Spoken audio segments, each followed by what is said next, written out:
Welcome to EPG Pathshala. I am Dr. Neeru Tandon, Head, Department of English, VSST College, Kanpur.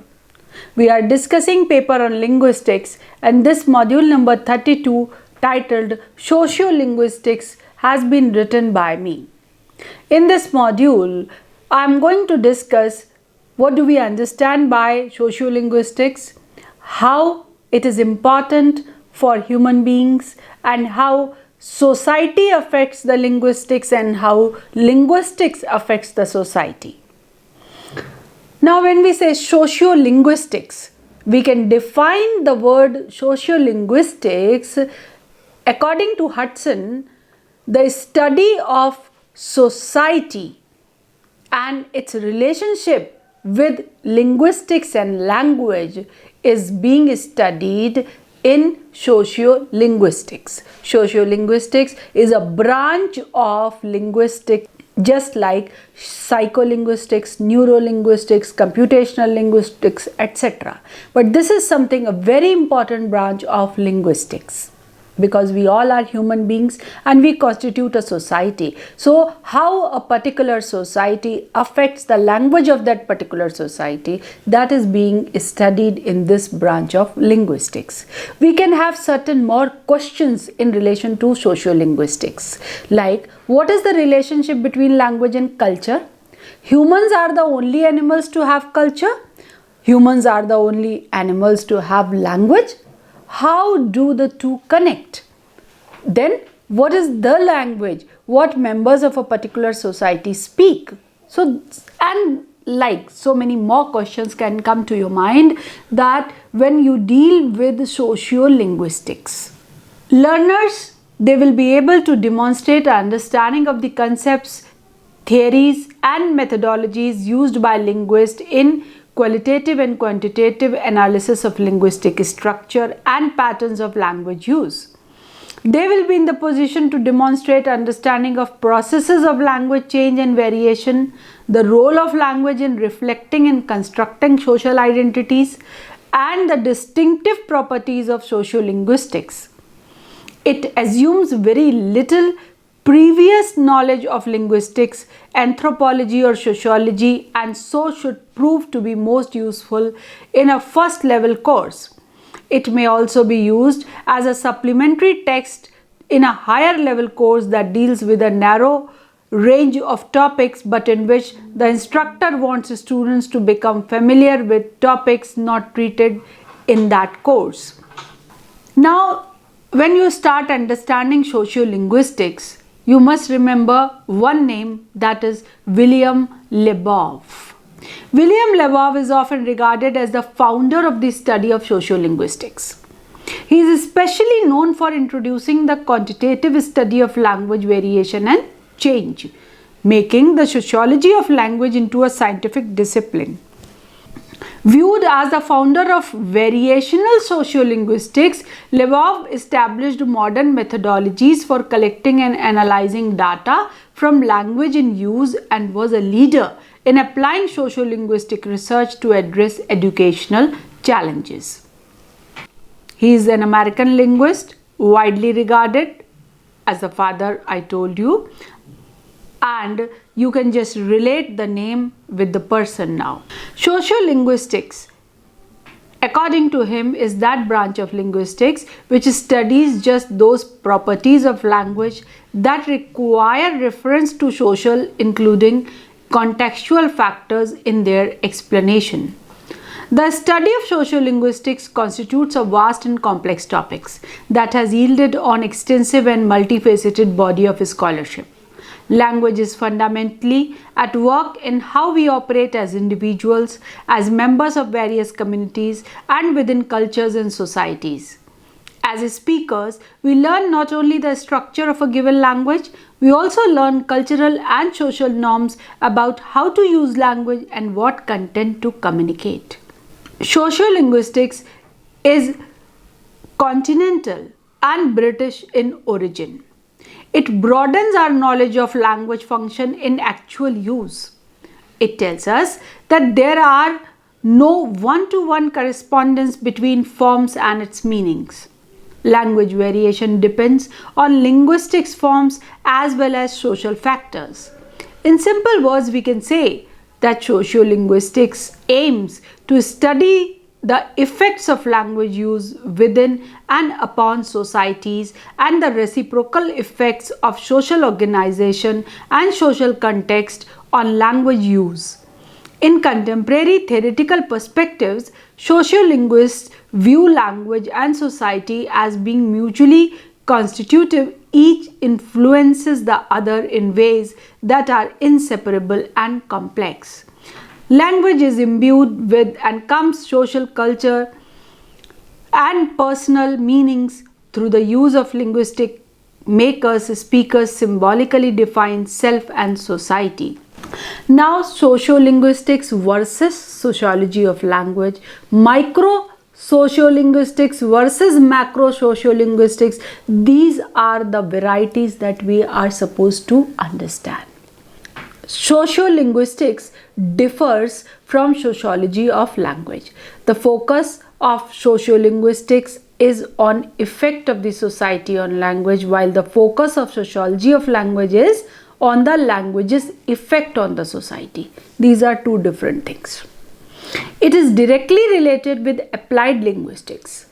The subject of linguistics studies how language is socially embedded, paying attention to the social background and intentions of speakers' issues pertaining to their social characteristics and identities, as well as to the social context of speaking. This context incorporates matters like who is authorized to speak, what counts as appropriate language in different circumstances, and how speakers from different backgrounds may have different cultural assumptions and norms whilst ostensibly using the same language. The main focus of inquiry is thus not the structure of a language for its own sake, or the acquisition of language by individuals, which is primarily the domain of psycholinguistics, or the abstract mental capacities underlying all languages, which falls under the jurisdiction of cognitive and generative linguistics. Rather, the main focus in sociolinguistics falls on language use within a speech community. Sociolinguistics is generally characterized by close attention to the actual speech of representative sections of a community rather than the somewhat static and idealized patterns. Sociolinguistics is concerned with investigating the relationship between language and society, with the goal being a better understanding of the structure of language and of how language function is communicative. Columbus says that micro sociolinguistics investigates how social structure influences the way people talk and how language varieties and patterns of use correlate with social attributes such as class, sex, and age. Macro sociolinguistics, on the other hand, studies what societies do with their languages, that is, attitudes and attachments, that account for the functional distribution of speech forms in society, language shift, maintenance, and replacement, the delimitation and interaction of speech communities. Unquote. I would like to talk about sociolinguistic variables. Now, language, as we know, is a social product. Linguistics is the scientific study of those very languages. Now, when we talk about sociolinguistic variables, they are many. According to Lebov, specific ideal sociolinguistic variables may be high in frequency, have a certain immunity from conscious supersession, then be an integrated part of larger structures, and be easily quantified on a linear scale. Now, culture is also very well related with both society as well as with language. Culture that somehow connects society and language. It's a circular motion. When we say that culture is associated more with society or more with language. It's very difficult to say that. Through language, we just represent our culture. We just talk about our culture. And culture exists for human beings, and human beings, they constitute that particular society. So it's a vicious circle. You cannot come out of that. So it incorporates a comprehensive varieties of theories and methods for the study of language in its socio-cultural context. According to Wikipedia, I quote, "The scope of sociocultural linguistics as described by researchers such as Kira, Hale and Mary is potentially vast, though often includes work drawing from disciplines such as sociolinguistics, linguistic anthropology, discourse analysis, and sociology of language, as well as certain streams of social psychology, folklore studies, media studies, social and literary theory, and the philosophy of language." Unquote. We also have interactional sociolinguistics. That is another type of sociolinguistics. Interactional sociolinguistics is concerned with how orators signal and interpret meaning in social interaction. John Gumpers merged insights and tools from anthropology, linguistics, pragmatics, and conversation analysis into an interpretive framework for analyzing such meanings. Sociolinguistics is still allied with anthropology but has less in common with sociology now than it once did, and today most sociolinguists receive training primarily in linguistics. We also have cognition and language change. A primary aim of sociolinguistics is to consider language variation, as I told you earlier, and change in relation to social factors and effects as well. A foundational text is, as told by Lebov, which puts forward the concept of structured heterogeneity that motivates variationist sociolinguists. The authors challenge prior linguistic theories that had rested on assumptions of homogeneity. Instead, they propose that a reasonable account of change will depend upon the possibility of describing orderly differentiation within language. Unquote. Since that time, language variation and change has emerged as a major area of sociolinguistic study, particularly due to the pioneering research of William Lebov. There are some fundamental concepts in sociolinguistics on which many sociolinguistic researches depend on: speech community, prestige dialect, social network, internal versus external language, social language codes, restricted codes, elaborated codes, deviation from standard language varieties, covert prestige, linguistic forms, according to age variation, etc. We also study language, parole, grammatical system, product of social agreement in this particular category. An individual member of a given dialect is said to have his own speech habits that distinguish him from fellow members of the group to which he belongs. The totality of speech habits of an individual is called an idiolect. So it can be said that a dialect is a collection of similar idiolects, and collection of dialects constitute a language that we study in this particular sociolinguistics. Now let us also differentiate dialect from register. Sociolinguists use the word verbal repertoire to refer to the various things related with linguistics and varieties used by a particular community of spoken social factors that determine the variety to be used from the verbal repertoire. When people talk to others they work with about their work, they generally use a particular variety of language which they do not use at home. Such a language variety is called as register. While dialects are user-oriented, registers are just use-oriented. Variation between spoken English and the registered English gives rise to dialect and variation based on occasion. We also distinguish between Pidgin and Creole. Pidgin may be defined as combination of linguistic features of two or more languages, and it is a result of social and economic, you can say, their strata in the society. When it goes for a long time, it takes the form of the Creole. So Pidgin and Creole, they stem from the same source, but they are different in the way they are represented, or the way they are just used.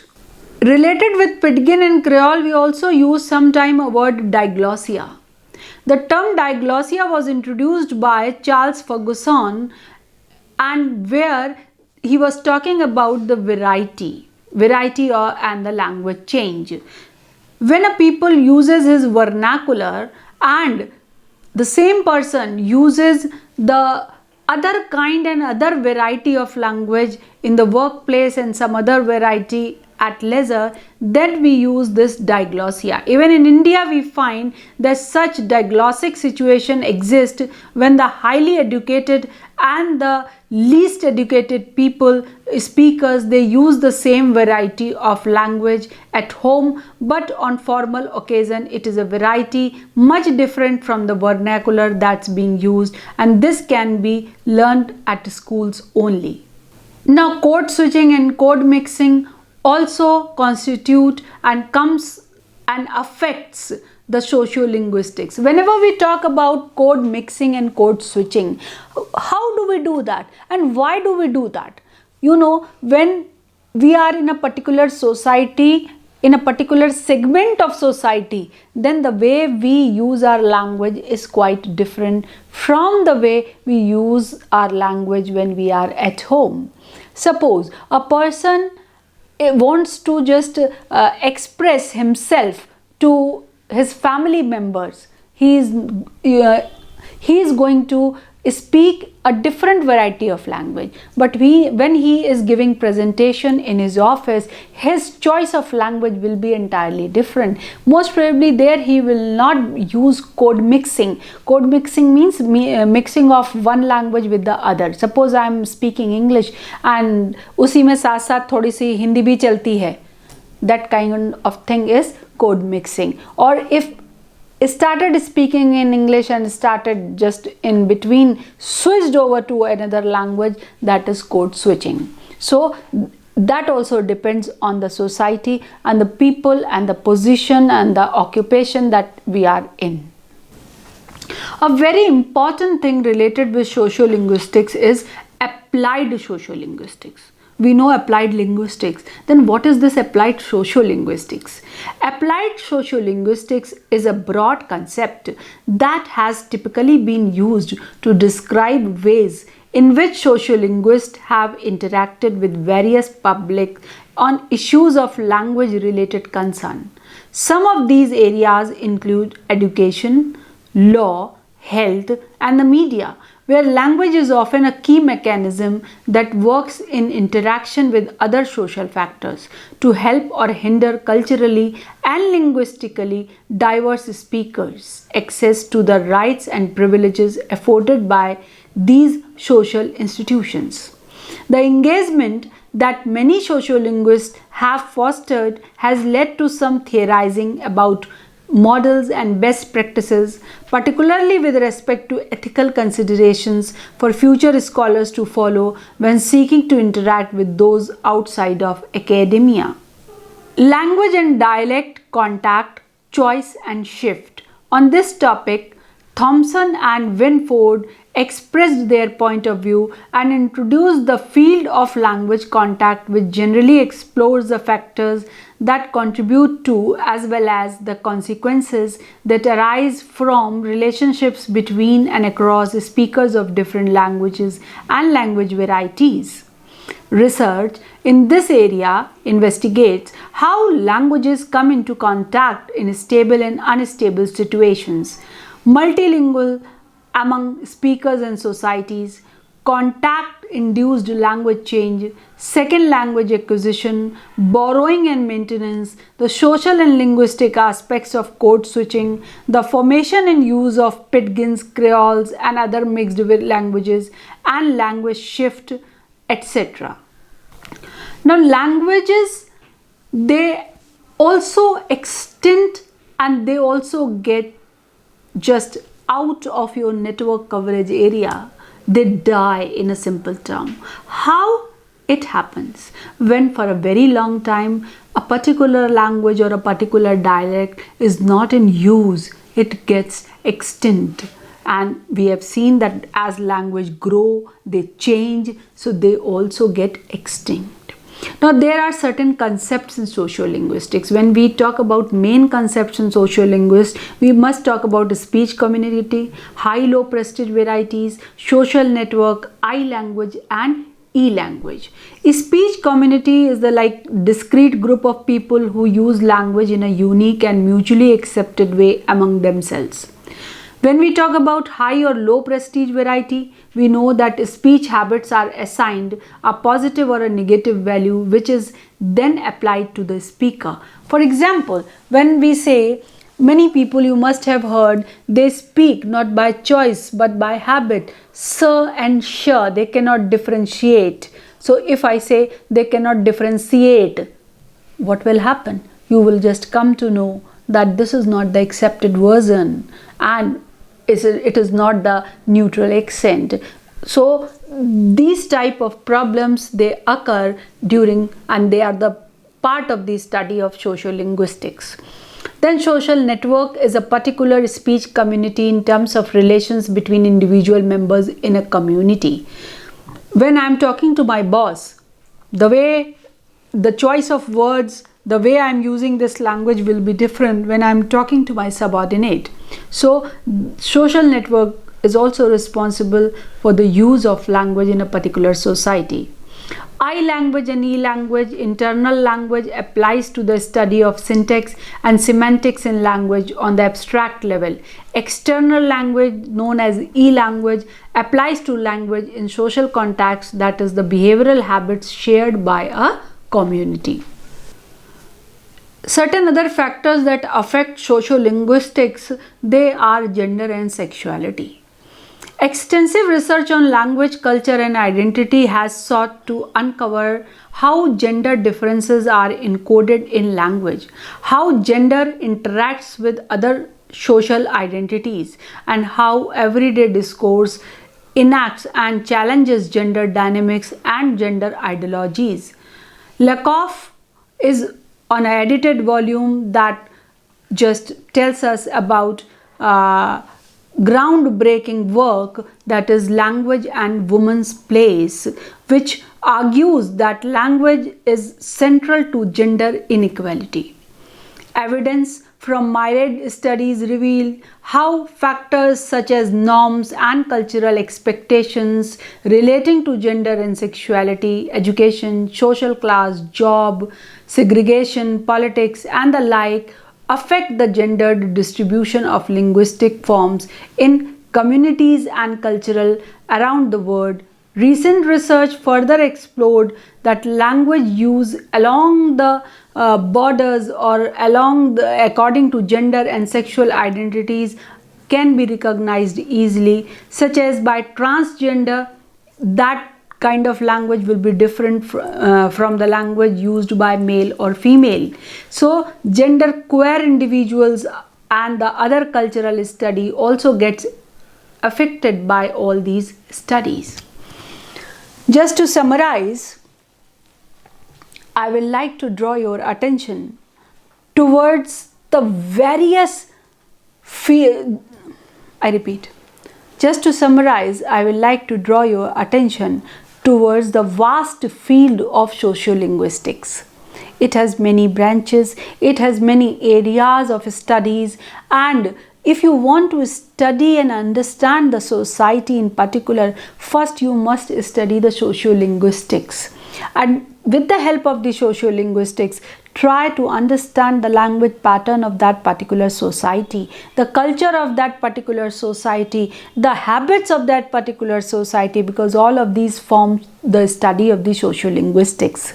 Sociolinguistics, when scientifically done, this study shows how important it is to understand various factors, I language, E language, various other parameters, code switching, code mixing, and study of the various parameters of sociolinguistics. Keep learning, keep enjoying. Thank you for visiting EPG Pathshala.